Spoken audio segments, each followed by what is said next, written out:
بسم اللہ الرحمن الرحیم۔ ناظرین و سامعین السلام علیکم ورحمۃ اللہ وبرکاتہ۔ ناظرین و سامعین، آج کی اس ویڈیو میں حکیم لقمان کا ایک واقعہ بتائیں گے۔ آپ سے التماس ہے کہ ویڈیو کو آخر تک لازمی دیکھے گا، اور ابھی تک اگر آپ نے ہمارے اسلامی اور معلوماتی channel wealth of knowledge channel کو سبسکرائب نہیں کیا تو لازمی سبسکرائب کر دیجیے گا، گھنٹی کے بٹن کو آل پہ کر دیجیے گا تاکہ آنے والی ویڈیوز کا نوٹیفیکیشن آپ کو بر وقت وصول ہو سکے۔ زمانے جنگ میں حکیم لقمان گرفتار ہو گئے۔ ایک امیر تاجر نے آپ کو خرید لیا۔ آپ بظاہر شکل و صورت کے سادے اور سیاہ فام تھے۔ امیر کے دوسرے غلام اچھی صورت شکل والے تھے اور وہ ہمیشہ لقمان کا مذاق اڑایا کرتے تھے اور مالک سے ان کی بے-جا شکایتیں کرتے رہتے۔ اپنے حصے کا کام بھی ان پر لاد دیتے۔ حکمت کا خزانہ رکھنے والا کبھی بھی شکایت کا ایک لفظ زبان پر نہ لاتا تھا۔ اگرچہ سر سے پاؤں تک جسم کا رنگ سیاہ تھا، مگر باطن کے انتہائی روشن، دانا اور عقل مند تھے۔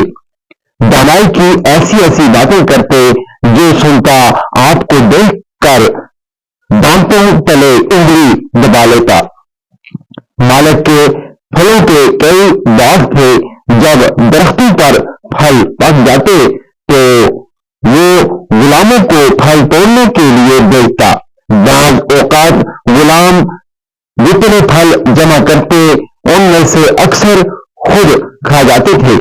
ایک دفعہ مالک کو خبر ہو گئی کہ غلام اکثر پھل ہڑپ کر جاتے ہیں۔ دوسرے غلاموں نے اپنی جان بچانے کی خاطر سارا الزام لقمان پر رکھ دیا۔ مالک لقمان پر بے-جا ناراض ہونے لگا اور پہلے سے زیادہ سختی کرنے لگا اور خوب ڈانٹا۔ آخر حکمت قدا مجبور ہو کر بول اٹھا، اے آقا، یہ جھوٹ بولتے ہیں، میں نے آج تک امانت میں خیانت نہیں کی۔ اللہ تعالیٰ کے حضور بے ایمان شخص کی بخشش ہی نہیں۔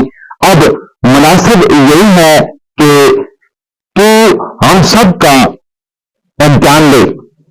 ہم سب غلاموں کو پیٹ بھر کر گرم پانی پلا اور خود گھوڑے پر سوار ہو کر جنگل کی طرف چل۔ غلاموں کو حکم دے کہ گھوڑے کے ساتھ ساتھ دوڑیں۔ خدا نے چاہا تو سارا بید کھل جائے گا۔